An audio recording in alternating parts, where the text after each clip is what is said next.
they did a study a long time ago. Okay. And if all credit cards charge 6 or 7%, they would have a massive payback rate.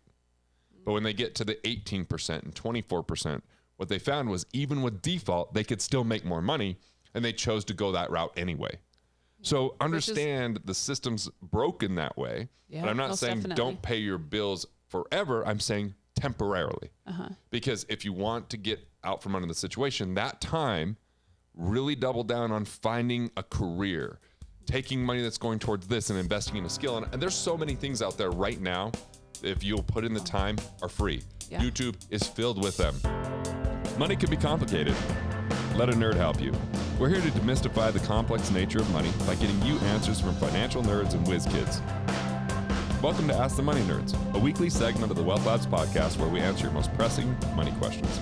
Are you behind on loans or feel an overwhelming amount of money you owe compared to your income? What are your options? What risks are you facing and how can you address them? This is going to be a more unconventional Ask the Money Nerds session for those that feel anxiety and see no way to eliminate loans. Even if you aren't in debt, I bet you know someone you care about that is. Knowing this can be a lifeline to get them through. All right, Chief of Staff Stova, let's do this thing. Let's do it. Today's question comes in from Scarlett. Cool. And here's what she has to say. Over the past few years, I've started accumulating an amount of debt that I currently do not have the money to pay back. This includes credit cards, student loans, and medical debt. It's not an incredibly massive amount, probably under $10,000 combined. But seeing as I've hardly ever had more than $1,000 in my bank account at one time, it's extremely overwhelming for me and keeps me up many nights. I find it hard to even open mail anymore because of anxiety.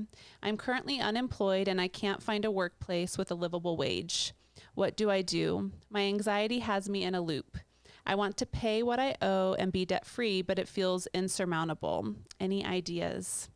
So Scarlett's situation feels pretty common, you know. It's a tough situation, and here's some unconventional advice. Okay. Things I normally wouldn't say. I mean, if you don't make payments, obviously that's going to ding the credit report, and credit score can go down. So the question is, what do you need that for moving forward, and how important is that from a living situation if you already have a place that you like? And depending if you have big purchases coming up, but if you stop making payments and you can kind of hang on for a while, because you might get a lot of calls initially. Yeah. Then you can start getting negotiations where you can get much better payment terms, much lower, better situation. Now, look, I get it. Like, you want to pay this back. You can pay it back if that's what you want to do, or you can pay back a portion of it. What I get really frustrated about is credit card companies. They did a study a long time ago. Okay. And if all credit cards charge 6 or 7%, they would have a massive payback rate. But when they get to the 18% and 24%, what they found was even with default, they could still make more money, and they chose to go that route anyway. So understand the system's broken that way. Yeah, but I'm not saying don't pay your bills forever. I'm saying temporarily. Because if you want to get out from under the situation, that time, really double down on finding a career, taking money that's going towards this and investing in a skill. And there's so many things out there right now that if you'll put in the time are free. Yeah. YouTube is filled with them. Yes. Where you can actually learn and increase.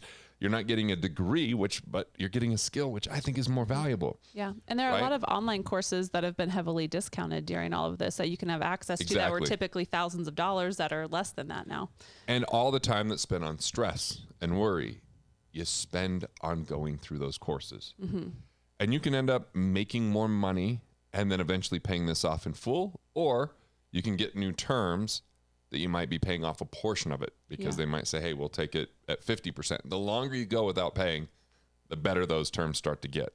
Interesting. Like I said, this isn't really a video I would normally talk about, but I feel for people that are in these situations that are feeling like every dollar they earn is going towards something like this. And so, usually we're talking about invest in yourself, build cash flow, create economic independence, be more efficient, put money in cash flow. Like we have but this is a dire situation that requires a completely different reaction or response in order to improve that situation. And honestly, these financial institutions are going to be better off not getting payment for a while in order for someone to get back up on their feet. Because if you're in that helpless thought process, You're not thinking about value creation for others. You're not thinking about the value you have to give the world or the worthiness of who you are. You're just thinking about, how am I ever going to get out of this? And it just feels suffocating. Yeah, it's miserable. Yeah.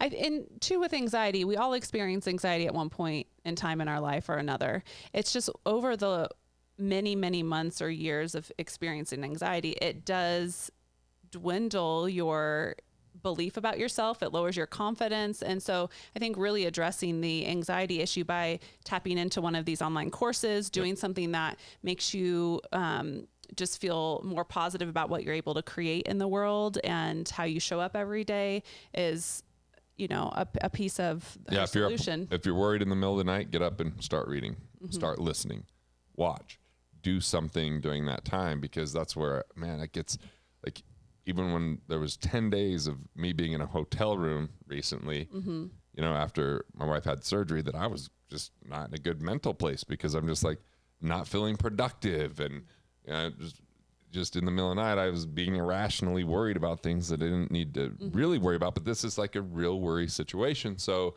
that's why we're giving this kind of advice. Like, you might get that increased call for a while, more call volume, more people like trying to tell you, like, they're not going to be able to take, you know, if this is credit cards, if this is those types of loans. And look, in 2019, we had 7.6 million people behind on their car payments. Wow. That's going to be, I haven't heard the reports for 2020, but I imagine that's up even more.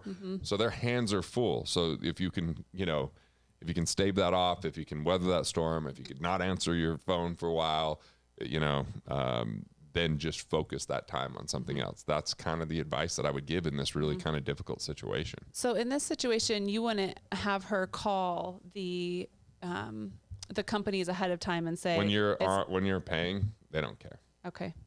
I mean, maybe COVID has changed that a little bit. I know people that have gotten a situation where they can defer their mortgage payments for periods of time because of COVID, and they were proactive with that. So yeah, you could try that.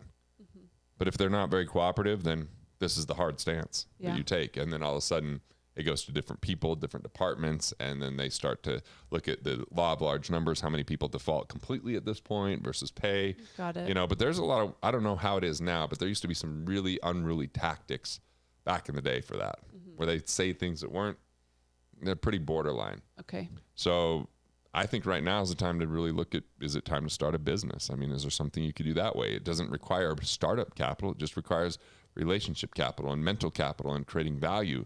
We have so many problems in the world right now that need to be solved, right? So what are those pressing issues? And if you create some space with your, you know, loans, and advice I've given on other videos, is there anyone in your family could do an intrafamily loan and you pay them back with more favorable terms, right? And I've even, in my group of friends, we've even talked about maybe our families aren't able to give us money, but there's a close group of us where if anything happened, if, you know, someone needed some money to put a roof on their house, we would pool our money as a group of friends. So if you have, it's like friend insurance. Yes. I like it. That's cool. You know, and just, you know, you might not have a family that can loan you money or siblings, but you can always be resourceful and look at, hey, are there people that I really trust in my life that we would do this for one another, knowing that we trust one another fully and we're going to pay each other back. So that's just something to consider. Probably not an answer people thought they were going to hear, but this is part of protecting yourself, creating the right mindset to get through this. People have been there. This is why there's such long agreements. Like, the institutions know this is part of the process. So it doesn't define who you are. It doesn't say everything about you. It's really, there's no reason to sacrifice and struggle to the point that you lose your abilities or any level of abundance or any semblance of what you can do about it. Create this space, build a little bit of savings, find the career that matters most, and you can always come back and pay with better terms, and maybe even less that you have to pay back if that's what you choose to do.